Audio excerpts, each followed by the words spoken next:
नमस्कार, मैं Uday Shankar. News bioscope में आप सबों का स्वागत है। बड़ी खबर आ रही है कि सीएम के प्रेस सलाहकार आर्किटेक्ट विनोद सिंह, साहिबगंज डीसी रामनिवास यादव और कई लोगों को ईडी ने सम्मन भेजकर तलब कर लिया है। उनसे पूछताछ की जाएगी। हम आपको बता दें कि ईडी ने उनके यहां छापा मारा था। छापा में कई ऐसी चीजें बरामद हुई थी जिन्हें लेकर ईडी लगातार जांच पड़ताल कर रही थी और अब ईडी ने इस पूरे मामले को लेकर उन्हें सम्मन जारी कर दिया है। हम आपको बता दें कि इसे एक बड़ी खबर के तौर पर देखा जा रहा है, क्योंकि लगातार इस बात को लेकर सवाल उठ रहे थे। सीएम के प्रेस सलाहकार हैं अभिषेक प्रसाद पिंटू और साहिबगंज डीसी रामनिवास यादव को ईडी का सम्मन मिला है। ईडी ने 16 जनवरी को अभिषेक प्रसाद और पिंटू को 16 जनवरी को पूछताछ के लिए बुलाया है। इसके अलावा ईडी ने साहिबगंज डीसी रामनिवास यादव को भी पूछताछ के लिए सम्मन जारी कर 11 जनवरी को उपस्थित होने को कहा है। ईडी ने सीएम के करीबी कहे जा रहे चर्चित आर्किटेक्ट विनोद सिंह को पूछताछ के लिए 15 जनवरी को एयरपोर्ट रोड स्थित जोनल कार्यालय में उपस्थित होने को कहा है। हम आपको बता दें कि रामनिवास यादव के यहां से कई ऐसी चीजें बरामद हुई थी जिनका वो जवाब नहीं दे पाए थे। उनके यहां से 8 लाख कैश और बताया जा रहा है कि 19 कारतूस भी बरामद हुए थे, जिसे लेकर वो सवालों के घेरे में है। ज्यादा जानकारी के लिए इस वक्त हमारे साथ हमारी संवाददाता करिश्मा जुड़ी हुई हैं। करिश्मा, क्या कुछ जानकारी मिल रही है इस बारे में? जी, आज की सबसे बड़ी खबर मानी जा रही है उदय, क्योंकि ईडी की ओर से लगातार कार्रवाई देखने को मिल रही है। कई लोगों को ईडी के जोनल ऑफिस बुलाया जा रहा है और इस बीच सभी लोगों ने देखा कि किस तरीके से मुख्यमंत्री हेमंत सोरेन के प्रेस सलाहकार पिंटू के आवास में ईडी की छापेमारी चल रही थी। कई दस्तावेज बरामद किए गए थे और ये भी कयास लगाया जा रहा था कि आने वाले समय में शायद पिंटू को ईडी की ओर से समन जारी किया जा सकता है। और ऐसा ही हुआ। 16 जनवरी को अभिषेक श्रीवास्तव उर्फ पिंटू को ईडी के जोनल ऑफिस बुलाया गया है। तमाम सवाल उनसे पूछे जाएंगे, क्योंकि ऐसा कहा जा रहा है कि जिस दिन छापा पिंटू के आवास में पड़ा था उस दिन कई दस्तावेज बरामद किए थे। तमाम चीजों की जांच हुई। उसके बाद ईडी की ओर से पिंटू को समन जारी किया गया है। सिर्फ पिंटू ही नहीं उदय, यहाँ पर रामनिवास और उनके साथ विनोद सिंह को भी बुलाया गया है। और इससे पहले भी साहिबगंज के जो डीसी है उनको ईडी की ओर से समन जारी किया गया था और उनसे भी घंटों पूछताछ हुई थी। और अब उसी के आधार पर एक बार फिर से साहिबगंज डीसी को बुलाया जा रहा है और एक बार फिर से उनसे पूछताछ होगी। लेकिन फिलहाल एक बड़ा सवाल यहाँ पर है कि क्या ये लोग जो तारीख इन्हें मिली है उस दिन वो लोग जाएंगे या फिर नहीं। हालांकि ये बोलना अभी बहुत जल्दबाजी होगी, लेकिन देखिए जिस तरीके से ईडी की ओर से लगातार समन पे समन जारी किया जा रहा है और ऐसे में राज्य की सियासी सरगर्मी भी तेज हो गई है, क्योंकि इससे पहले भी अभिषेक श्रीवास्तव उर्फ पिंटू को ईडी की ओर से समन जारी किया गया था और उस वक्त पिंटू ईडी कार्यालय पहुंचे हुए थे और घंटों उनसे पूछताछ हुई थी और कई मुद्दों को लेकर उनसे पूछताछ हुई थी। और ये भी बताया जा रहा था कि तमाम सवालों का जवाब पिंटू ने दिया है। लेकिन ये भी कयास लगाए जा रहे थे जिस दिन उनके घर में ईडी की छापेमारी चल रही थी और ये भी कहा जा रहा था कि शायद अगर ईडी को कई दस्तावेज मिले हैं उसी के आधार पर अगर ईडी को ऐसा लगा कि अभिषेक श्रीवास्तव उर्फ पिंटू को बुलाना है तो वो जरूर बुलाएंगे। और ऐसा ही हुआ। 16 जनवरी को अभिषेक श्रीवास्तव उर्फ पिंटू को ईडी के जोनल ऑफिस बुलाया गया है। अब उसी दिन तमाम चीजें स्पष्ट होगी, लेकिन ये कहना भी गलत नहीं होगा उदय कि लगातार ईडी की दबिश जो है वो राज्य में देखने को मिल रही है। इससे पहले भी मुख्यमंत्री हेमंत सोरेन को भी ईडी की ओर से 7वां समन जारी कर दिया गया है और यहाँ पर 7वां समन में ईडी की ओर से अल्टीमेटम भी खुद दिया गया था कि मुख्यमंत्री हेमंत सोरेन को जगह खुद ही डिसाइड करना होगा जहां वो कंफर्टेबल होंगे। लेकिन देखिए यहाँ पर लगातार ईडी की ओर से समन जारी किया जा रहा है, चाहे हम अवैध खनन मामले की बात करेंगे या फिर जमीन घोटाले मामले की बात करेंगे। कई लोग जमीन घोटाले मामले में गिरफ्तार भी हुए हैं, अवैध खनन मामले में गिरफ्तार भी हुए हैं और ईडी के रडार में जो लोग हैं उन लोगों को ईडी की ओर से समन जारी किया जा रहा है। अब बड़ी बात ये होगी और देखने वाली बात भी उदय ये होगी कि क्या 16 जनवरी को अभिषेक श्रीवास्तव उर्फ पिंटू जोनल ऑफिस ईडी के जाते हैं या फिर नहीं। क्या डीसी साहिबगंज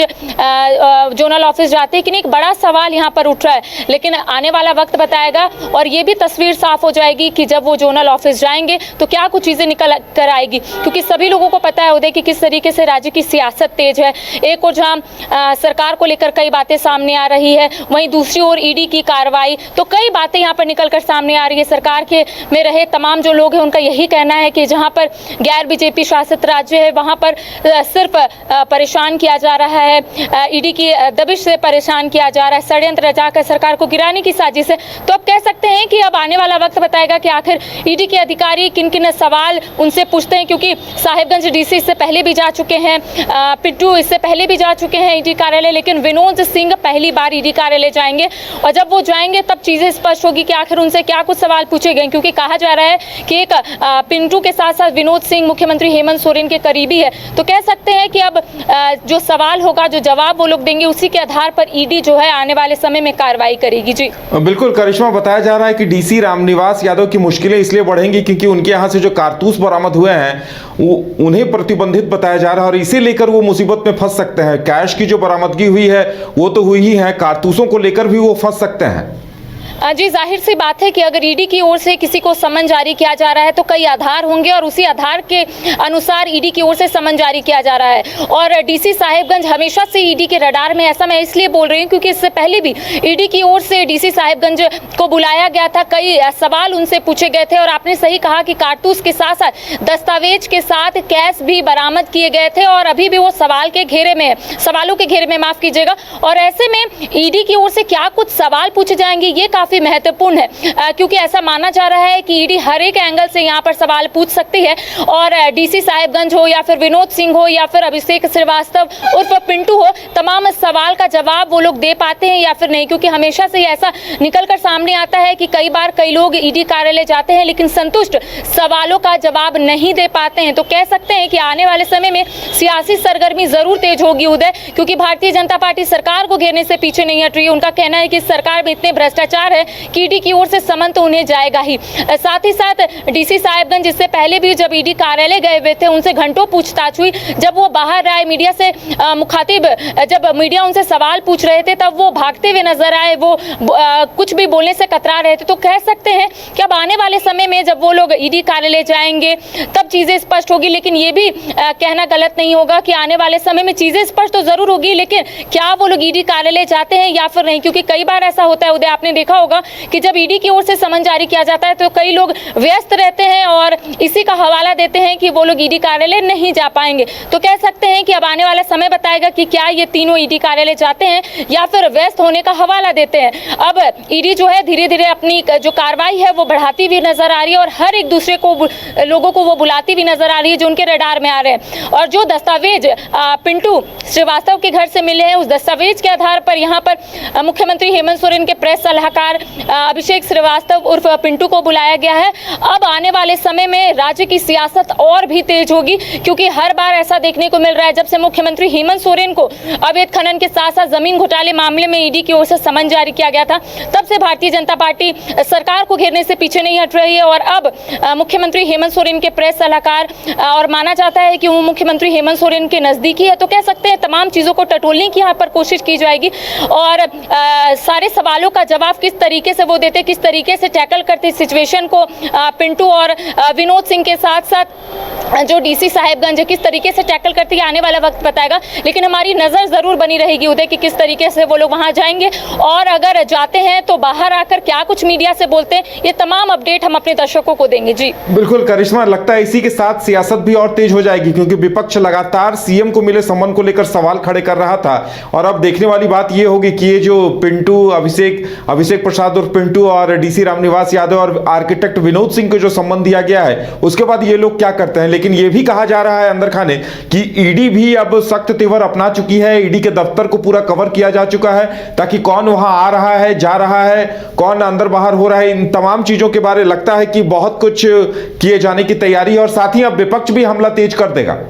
जी जाहिर सी बात है कि जब से मुख्यमंत्री हेमंत सोरेन को ईडी की ओर से 7वां समन जारी किया गया है, मुख्यमंत्री हेमंत सोरेन को अल्टीमेटम भी दिया गया था कि आप लिखित पत्र में बताएं कि आखिर आप कहां मिलना चाहते हैं, कहां आपके लिए कंफर्टेबल होगा, हम लोग वहीं पर आकर बयान दर्ज करवा लेंगे। तो कह सकते हैं कि इस बार ईडी पूरे तरीके से एक्शन मोड में है और इसको लेकर राज्य की सियासत जरूर तेज हो गई है। भारतीय जनता पार्टी का कहना है कि अगर मुख्यमंत्री हेमंत सोरेन गलत नहीं है तो वो ईडी कार्यालय क्यों नहीं जाते हैं। इधर सरकार में रहे लोगों का कहना है कि जहां पर गैर बीजेपी शासित राज्य है, वहां पर इसी तरीके से डराया जा रहा है, सरकार गिराने की साजिश की जा रही है, लेकिन हम लोग लड़ेंगे। तो कह सकते हैं आने वाले समय में चीजें जब जैसे जैसे स्पष्ट होगी वैसे वैसे तमाम चीजों का खुलासा भी होगा। लेकिन आपने सही कहा कि ईडी कार्यालय में सुरक्षा भी बढ़ा दी गई है, वहां पर ग्रीन कलर के कपड़े से उसको ढक दिया गया है और ये माना जा रहा है कि कौन लोग ईडी कार्यालय आएंगे, कौन लोग ईडी कार्यालय से जाएंगे, इसका कानो कान खबर किसी को नहीं होगा, क्योंकि उसको पूरे तरीके से ढक दिया गया है और सुरक्षा भी बढ़ा दी गई है। और ऐसा माना जा रहा था कि शायद अगर ईडी के जोनल ऑफिस में सुरक्षा बढ़ा दी गई है तो शायद कोई बड़े लोग ईडी कार्यालय आ सकते हैं, कई लोगों को समन जारी किया जाएगा और वैसा ही हुआ। 3 लोगों को ईडी की ओर से समन जारी किया गया है, अलग अलग तिथि दी गई है और सबसे बड़ा सवाल फिलहाल यही उठता है कि क्या तीनों ईडी कार्यालय जाएंगे या फिर व्यस्त या फिर अन्य कोई रीजन देकर वहां पर नहीं आते। कह सकते हैं अब आने वाले समय में चीजें स्पष्ट होगी, लेकिन बीजेपी सरकार को घेरने से पीछे नहीं हट रही है उदय। लगातार उनका कहना है कि मुख्यमंत्री हेमंत सोरेन पहले समन में अगर ईडी कार्यालय चले जाते तो शायद ये नौबत नहीं आती, लेकिन अगर सरकार में रहे लोगों से पूछते हैं तो उनका स्पष्ट रूप से यही कहना होता है कि अवैध खनन मामले में मुख्यमंत्री हेमंत सोरेन तो ईडी कार्यालय गए थे, घंटों घंटों उनसे पूछताछ हुई, तमाम सवालों का उन्होंने जवाब दिया। तो क्या ईडी की ओर से लगातार मुख्यमंत्री हेमंत सोरेन को समन जारी किया जाएगा तो मुख्यमंत्री हेमंत सोरेन जाएंगे? यहाँ पर सिर्फ उन्हें डराया जा रहा है। तो कह सकते हैं आने वाले समय में सियासत और भी तेज हो सकती है, जैसे जैसे ईडी जो है आगे बढ़ती हुई नजर आएगी, एक्शन मोड में दिखेगी, वैसे वैसे यहाँ की जो राजनीति में असर जरूर देखने को मिलेगा। देखिए ठंड का महीना और ऐसे में पूरे तरीके से राजनीति गर्म हो गई है, तमाम लोग एक दूसरे पर आरोप लगा रहे, आरोप प्रत्यारोप का सिलसिला भी तेज हो गया है। लेकिन एक बड़ा सवाल यहाँ पर उदय उठता है कि क्या अगर पिंटू ईडी कार्यालय जाते हैं, उन्हें किस तरीके से सवाल पूछा जाता है, अवैध खनन से जुड़ा सवाल पूछा जाता है, जमीन घोटाले मामले में सवाल पूछा जाता है और किस तरीके से वो सवालों का जवाब देते हैं, ये एक बड़ी बात है। अब 16 जनवरी को सभी को इंतजार है कि आखिर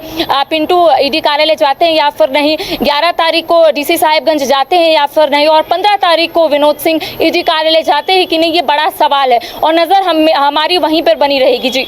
चलिए करिश्मा, हमारे साथ जुड़ने के लिए और तमाम जानकारी देने के लिए आपका बहुत बहुत धन्यवाद। तो अब देखने वाली बात यह होगी कि ईडी ने जो सवालों की सूची तैयार की है उसका जवाब ये कहां तक दे पाता है, क्योंकि बताया जा रहा है कि अभिषेक प्रसाद और पिंटू के यहां से भी कई कागजात मिले हैं, कई ऐसे सबूत मिले हैं और